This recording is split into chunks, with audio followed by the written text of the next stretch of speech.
The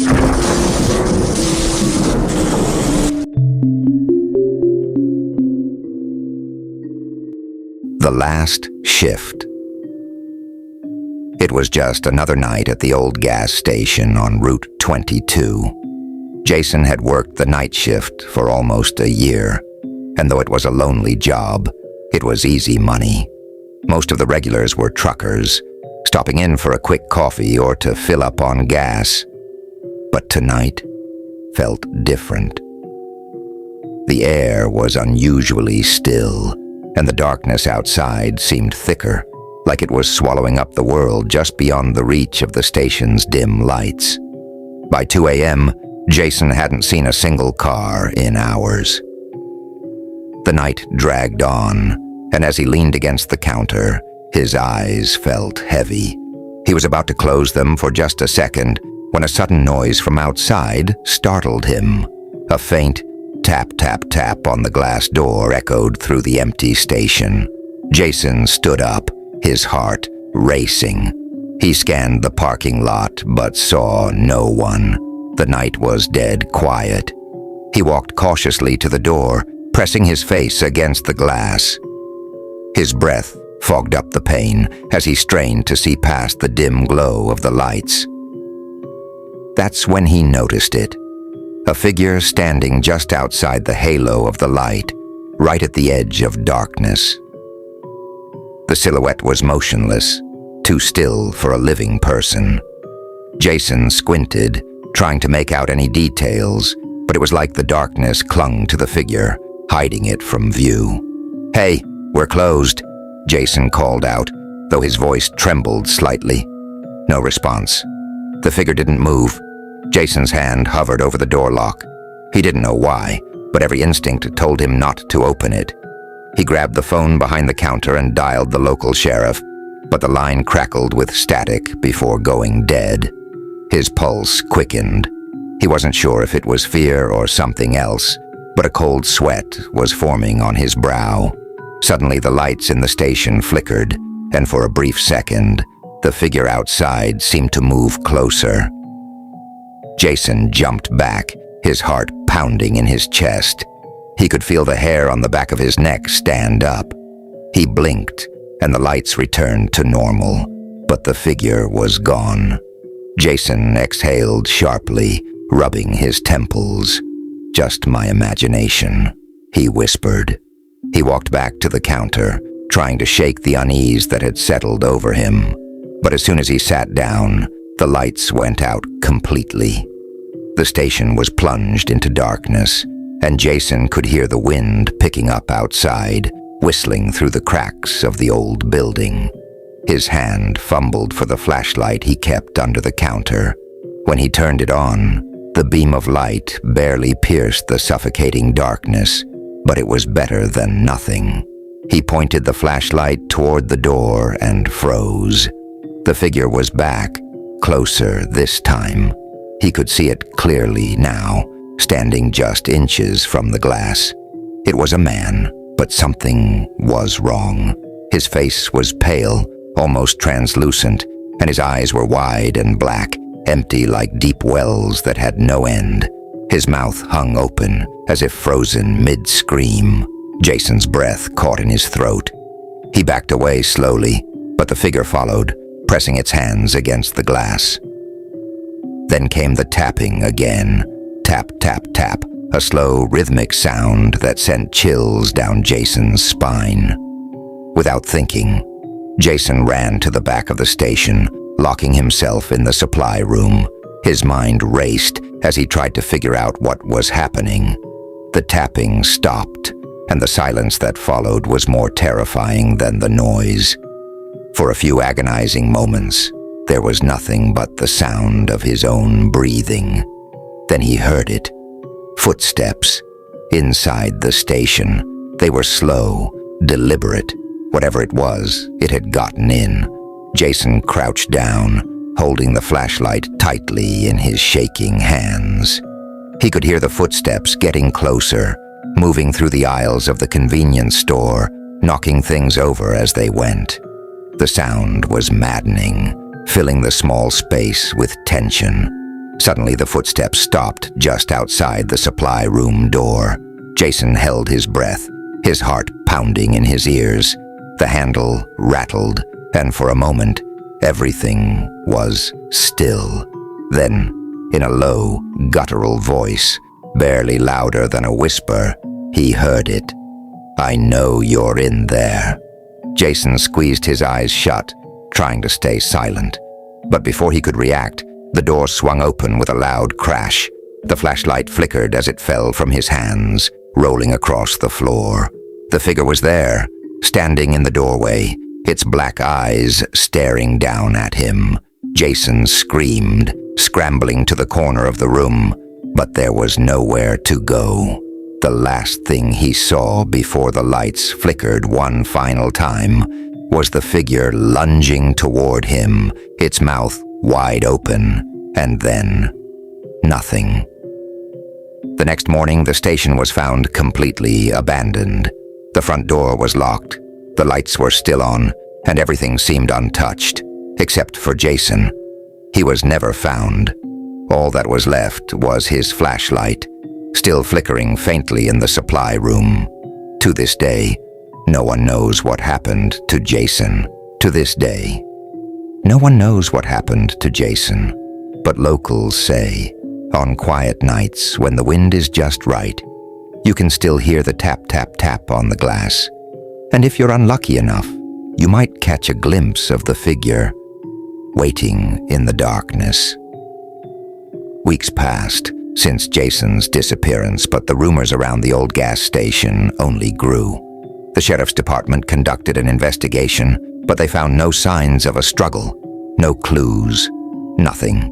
It was as if Jason had simply vanished into thin air. His family was devastated, and the locals started avoiding the station, calling it cursed. But not everyone believed in the supernatural. Enter Ryan, a college student who had just transferred to the local university. He needed a job and didn't care about ghost stories. When he saw the Help Wanted sign in the station window, he jumped at the opportunity. The pay was good, and night shifts didn't bother him. He could study during the quiet hours.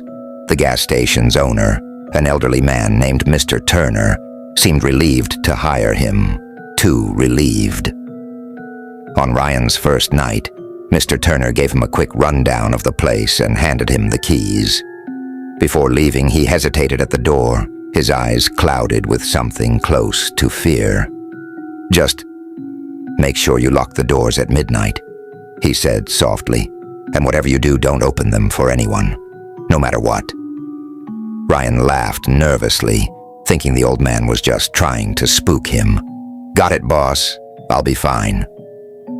But Mr. Turner didn't smile. Without another word, he left, leaving Ryan alone with the hum of the fluorescent lights and the distant creak of the building settling. The first few hours were uneventful. Ryan stocked shelves, cleaned up the counters, and played some music on his phone to pass the time. He tried to focus on his study notes, but his mind kept wandering to the strange warning Mr. Turner had given him. Midnight came and went, and Ryan dutifully locked the doors, though he felt a little silly doing it.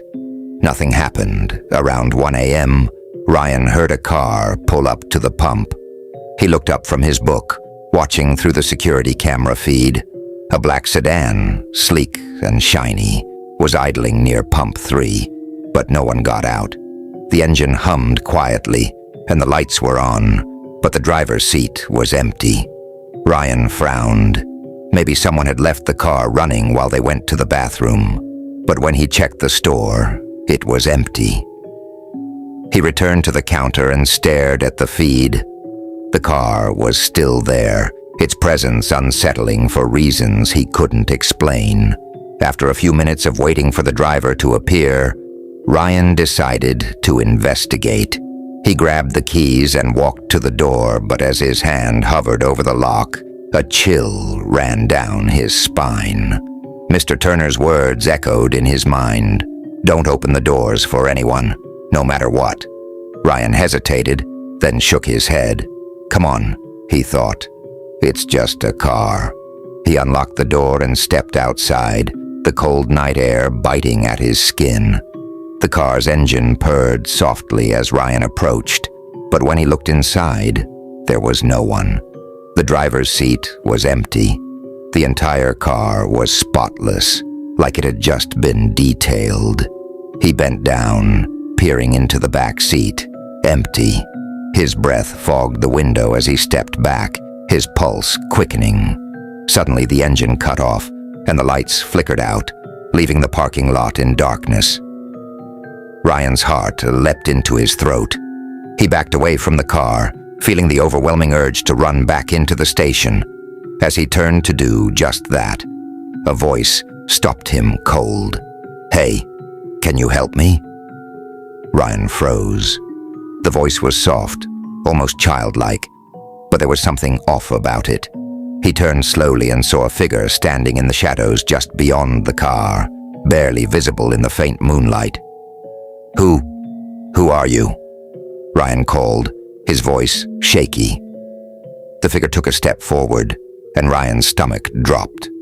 It was a woman, or at least it looked like one. Her face was pale and gaunt, her eyes unnaturally large and dark, like two endless pits. She wore a tattered dress that fluttered in the wind, but her feet weren't touching the ground. Ryan stumbled back, his mind racing. What do you want?" The woman tilted her head, her mouth curving into a twisted smile. "I need to get inside. It's cold out here." Ryan's hands shook as he fumbled for the keys in his pocket. I can't let you in. We're closed." Her smile widened, revealing teeth that were far too sharp, far too many. "Please," she whispered, her voice like nails on a chalkboard. "Just for a moment." Ryan turned and bolted back to the station, slamming the door behind him and locking it. His heart pounded in his chest as he backed away from the glass. The woman stood there, staring at him through the window, her eyes unblinking. For what felt like an eternity, she just stood there, watching. Then, without a word, she turned and glided back into the darkness. The car was gone. The parking lot was empty. Ryan collapsed into the chair behind the counter, his hands trembling uncontrollably. He grabbed his phone, desperate to call someone, anyone. But the screen flickered and died, leaving him with nothing but silence. The rest of the night was a blur of anxiety. Every creak, every gust of wind made Ryan jump, his eyes darting to the window. But the woman never returned. When dawn finally broke, Mr. Turner arrived to relieve him. Ryan didn't say a word as he handed over the keys, his face pale, his hands still shaking. Mr. Turner looked at him, his expression grim. "She came, didn't she?" Ryan nodded, his throat too dry to speak. Mr. Turner sighed deeply. "She always does." Ryan didn't go back to the gas station the next night. In fact, he didn't even leave his apartment for days. Every time he closed his eyes, he saw her, the woman with the dark, endless eyes and that twisted, unnatural smile. He tried to tell himself it wasn't real, that it was just his imagination playing tricks on him, but no amount of rational thinking could erase the terror he felt in his bones. After nearly a week, Mr. Turner called. His voice was calm, almost too calm, but Ryan could hear the strain in it. "Ryan, I understand if you don't want to come back, but I need you to, just for one more night. After that, I promise you'll never have to set foot in that place again." Ryan's stomach twisted. One more night. He wanted to say no, but something about Mr. Turner's voice made him hesitate. It wasn't just a request, it was a plea. Against his better judgment, he agreed.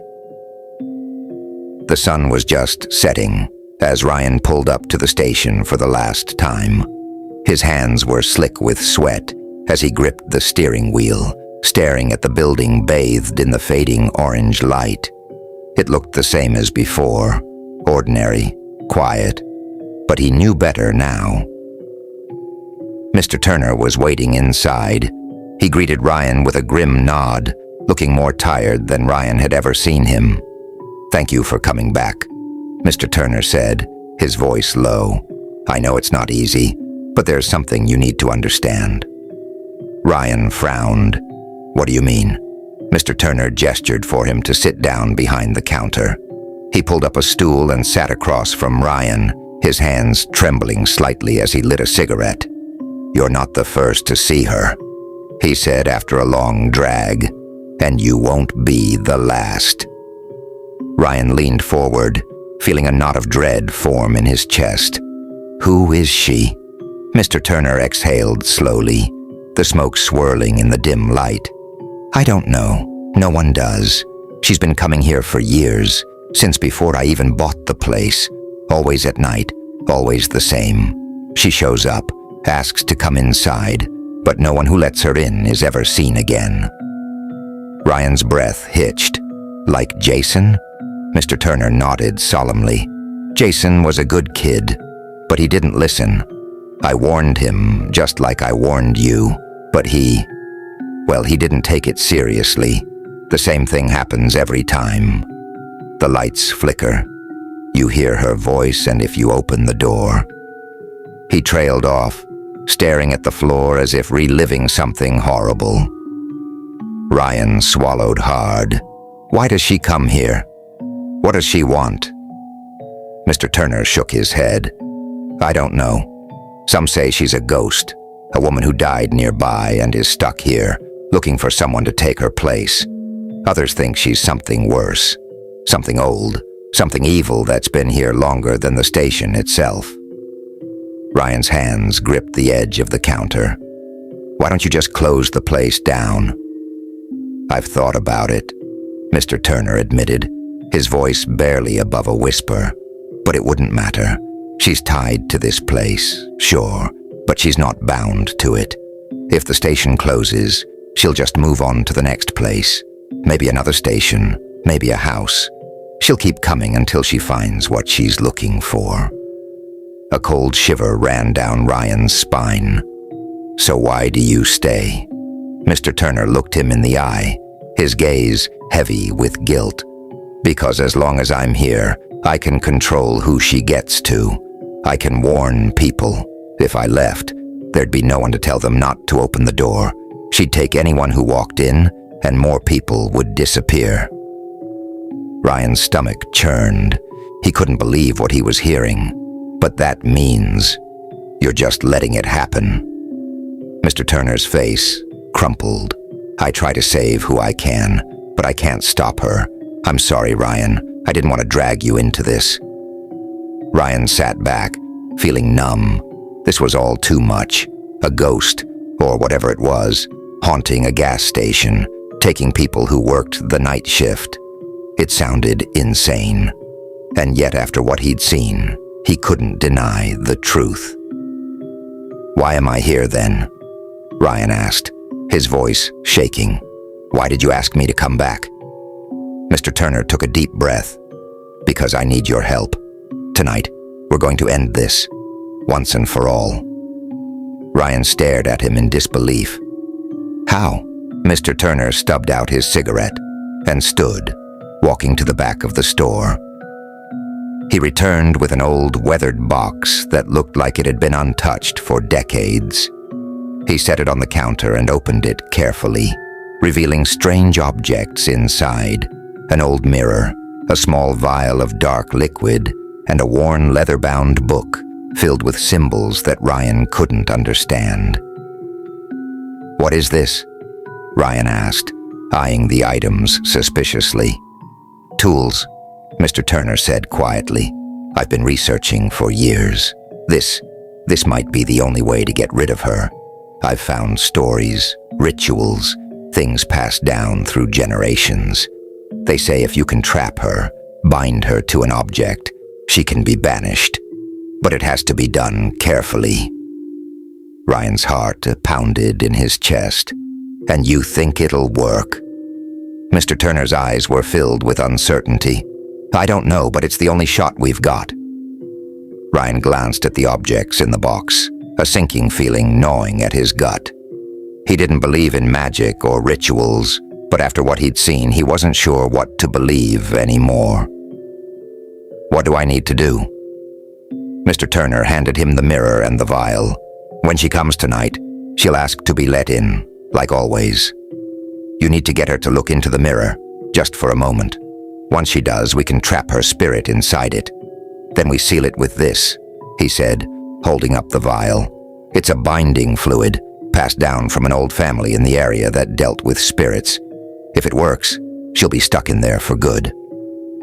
Ryan's mouth went dry. "And if it doesn't work?" Mr. Turner's expression darkened. "Then we're both dead." As the night wore on, the hours ticked by slowly. Every creak, every gust of wind seemed to amplify the tension in the small gas station. Midnight came and went, and once again Ryan locked the doors, his hands trembling as he gripped the mirror tightly. He waited, heart pounding, eyes darting between the door and the darkened parking lot. And then, just like before, the tapping began. Tap, tap, tap. Ryan's breath caught in his throat as he turned to face the door. There she was, standing just outside, her pale face pressed against the glass, her black eyes staring straight at him. "Let me in," she whispered, her voice sending icy shivers down his spine. "Please, I'm so cold." Ryan swallowed hard, his pulse racing. He held up the mirror, angling it toward the door. "Look at me," he said, his voice barely steady. "Look right here." The woman's head tilted, her smile growing wider. Slowly she leaned in closer to the glass, her eyes narrowing as they fixed on the mirror's reflection. For a moment, Ryan thought it was working. Her gaze locked on the mirror, her smile faltering as if she realized what was happening. But then, in an instant, the lights flickered out, and the mirror slipped from Ryan's grasp, shattering on the floor.